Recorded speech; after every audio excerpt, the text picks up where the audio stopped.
नमस्कार, नवभारत टाइम्स में आपका स्वागत है। आपके साथ मैं हूं विनीत त्रिपाठी।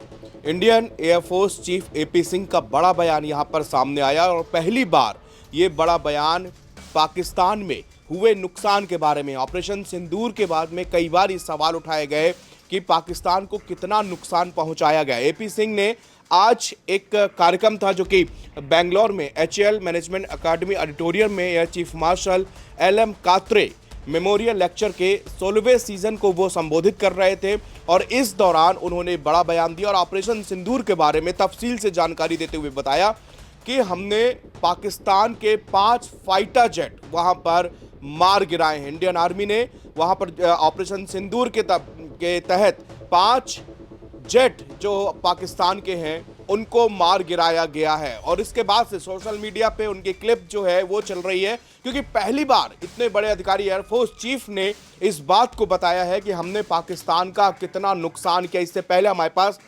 सैटेलाइट तस्वीरें मौजूद थी जो कि उन इलाकों की, उन एयरबेस की थी जो पाकिस्तान में मुरीद के और समेत कई एयरबेस जो कि एयरफोर्स ने तबाह किए थे पाकिस्तान के, उन तस्वीरें सामने आई थी। लेकिन आज उन्होंने बताया कि एयरफोर्स चीफ ने कि 5 फाइटर जेट पाकिस्तान के उनको मार गिराया गया है। दूसरी बड़ी बात जो उन्होंने अपने संबोधन में कही वो ये है कि S-400 एयर डिफेंस सिस्टम, इसने गेम चेंजर साबित हुआ है।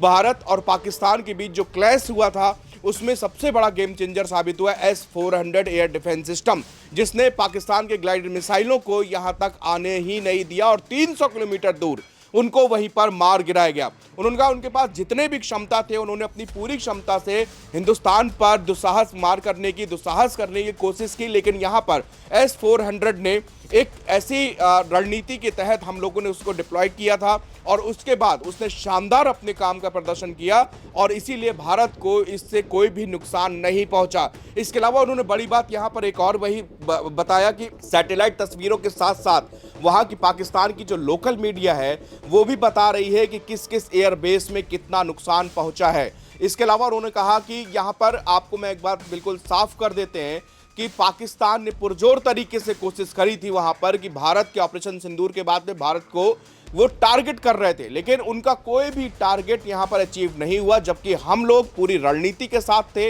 हमको कहां तक जाना था पूरी छूट दी गई थी, सेना का पूरा प्लान बनाया था। उन्होंने आज सीडीएस का भी किया कि सीडीएस की पोस्ट की वास्तव में क्या अहमियत है ये आज पता चली है, क्योंकि जिस तरह से तीनों सेनाओं का तालमेल था वो बेजोड़ था। हम तीनों सेनाएं बिल्कुल अपने काम पे लगी हुई थी, हमारा जो मिशन था वो एकदम तय था। उन्होंने कहा हमको सरकार की ओर से साफ दिशा निर्देश थे, सेना को पूरी खुली छूट दी गई थी। अब फैसला हमारे ऊपर था, हमने फैसला किया, फिर हमने जो है पाकिस्तान के अंदर उन आतंकी ठिकानों को तबाह करने का ये निर्णय लिया।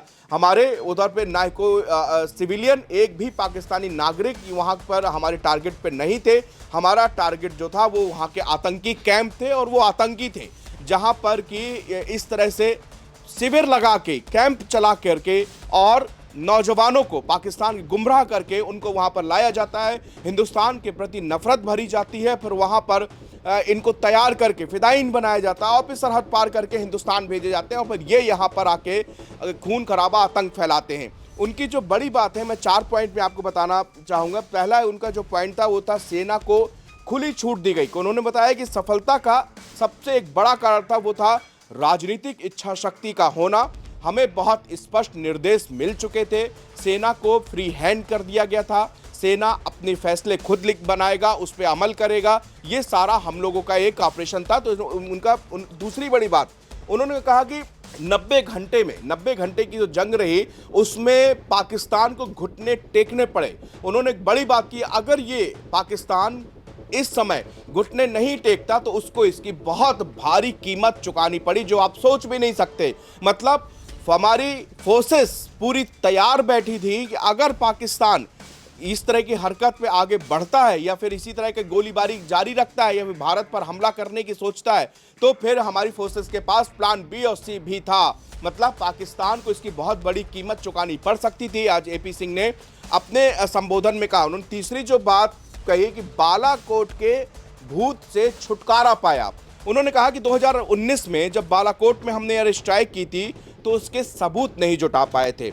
लोगों ने सवाल उठाए कि हमने क्या किया और क्या नहीं किया। तो इस बार बाकायदे सब सबूत हैं, तस्वीरें हैं, आप देख सकते हैं कि किस नूर खान एयरबेस हो वो और दूसरे एयरबेस किस तरह से उसकी तस्वीरें, वहां की लोकल मीडिया भी लगातार बता रही है कि वहां पर किस तरह से भारतीय सेना के हमलों के बाद में तहस नहस हो गए, मतलब तबाह हो गए।